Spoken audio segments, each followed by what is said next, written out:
Hello guys, in this video I'm going to show you how to save a recipe in the MyNeat Diary application. The first thing you need to do is enter the app. Once you are done with that and you are in the home page, you should look at the top of your left corner, and there you will see 3 lines. Press on it. Once that is done, you should scroll down a little bit here and you can just press on Recipe Database.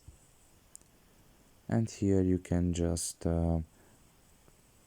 search up basically a recipe that you want to save, like this one for example. And if you want to save it, you can just press on Save to My Foods, and you can just select the recipe icon, and you can just press on Save once again.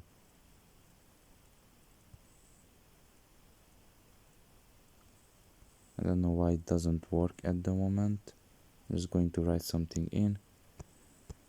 Yes, right now in the moment it doesn't really work. I don't know what is the reason for that, but essentially if you press on save, you will be able to save that recipe.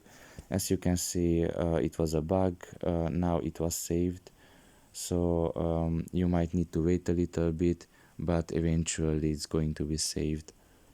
So pretty much this is all about it. I hope this video was helpful to you. Thank you for listening and see you next time. Bye bye.